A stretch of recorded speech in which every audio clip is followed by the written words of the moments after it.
വിശുദ്ധ പൗലോസ് ശ്ലീഹ ഫിലിപ്പിയർക്ക് എഴുതിയ ലേഖനം 4-ാം അധ്യായം 13-ാം വാക്യം.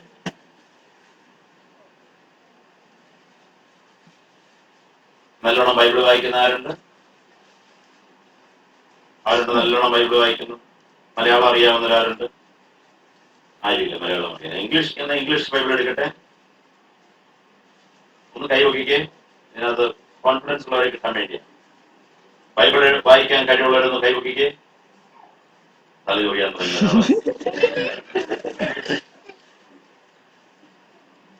ബൈബിൾ വായിക്കോ?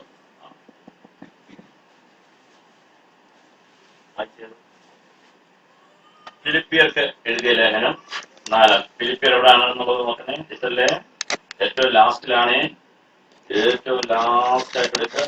പൗലോസ് ശ്ലീഹ ഫിലിപ്പിയർക്ക് എഴുതിയ ലേഖനം 4-ാം അധ്യായം 13-ാം വാക്യം. പ്രായമുള്ള ആർക്കെങ്കിലും കിട്ടിയിട്ടുണ്ടെങ്കിലും വായിക്കാം.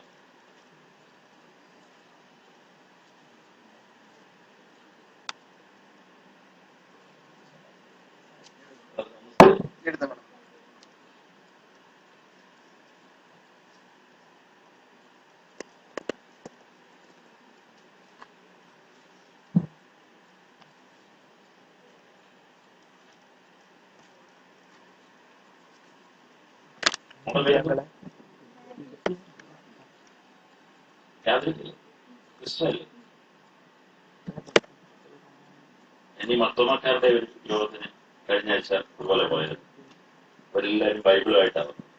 ബൈബിൾ ഞാൻ ഇങ്ങനെ പറയുകയും ഒരാൾ ചങ്ങടാണെന്ന് വായിക്കുക. ആൾക്കാർ പടക്കം പൊട്ടുന്നത് പോലെ, മാലപ്പടക്കം പൊട്ടുന്നത് പോലെ. ഫിലിപ്പിയർക്ക് ലേഖനം 4-ാം അധ്യായം 13-ാം വാക്യം.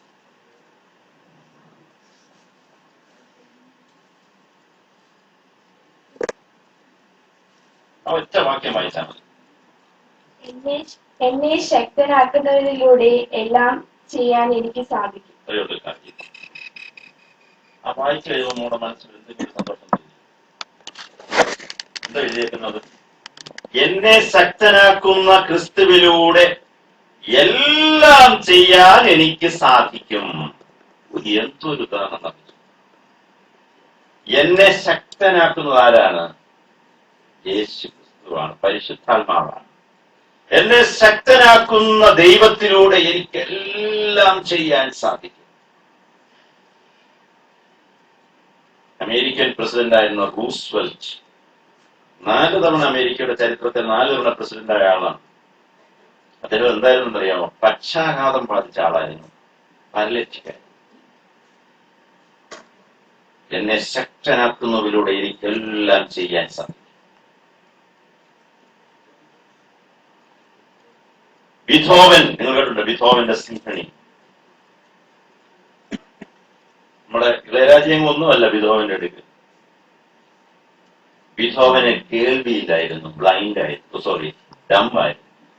ഡെഫായിരുന്നു.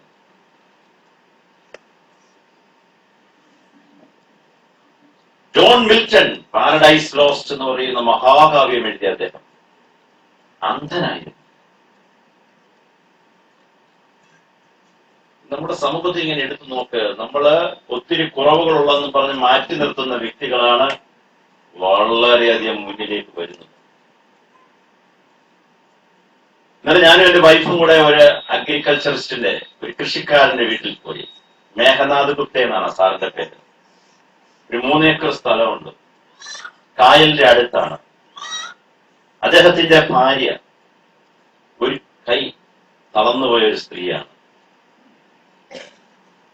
ഒരു 500 ബാഗുകൾ അവിടെയുണ്ട്. ആ ബാഗുകളിലെല്ലാം പച്ചക്കറി കൃഷി ചെയ്യാൻ.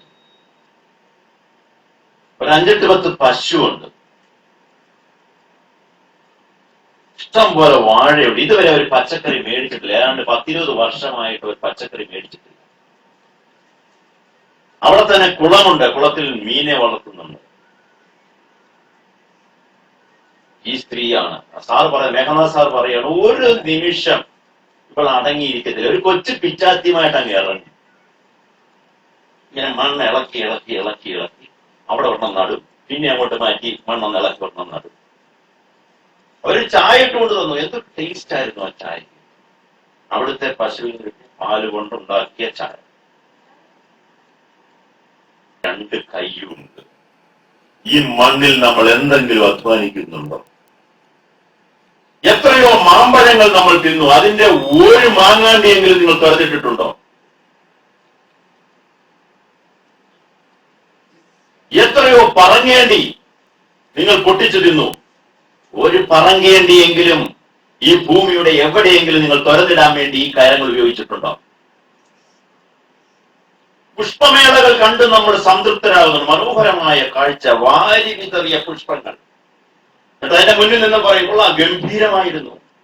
ഓ, കാണുവാണെങ്കിൽ സ്വിറ്റ്സർലൻഡ് കാണണം, എത്ര മനോഹരമാണ്. ഇന്ത്യയിൽ പോവുകയാണെങ്കിൽ ബാംഗ്ലൂർ പോകണം, അത് പൂന്തോട്ടത്തിന്റെ നഗരമാണ് എന്നൊക്കെ നമ്മൾ പറയും. എന്നാൽ നമ്മുടെ വീടിന്റെ മുന്നിൽ ഒരു പൂന്തോട്ടം ഉണ്ടാക്കാൻ, അതിൽ വർണ്ണാഭങ്ങളായ ചെടികൾ വെച്ചിട്ട് വർണ്ണാഭമായ പൂക്കൾ വിരിഞ്ഞു നിൽക്കുന്നത് കാണാൻ നമ്മൾ എത്ര പേര് ശ്രമിക്കുന്നുണ്ട്? ശക്തി ദൈവം തന്നിരിക്കുകയാണ്. മോളെ, നീ ഈ ശക്തി ഉപയോഗിക്കുന്നുണ്ടോ? 1.5 കിലോ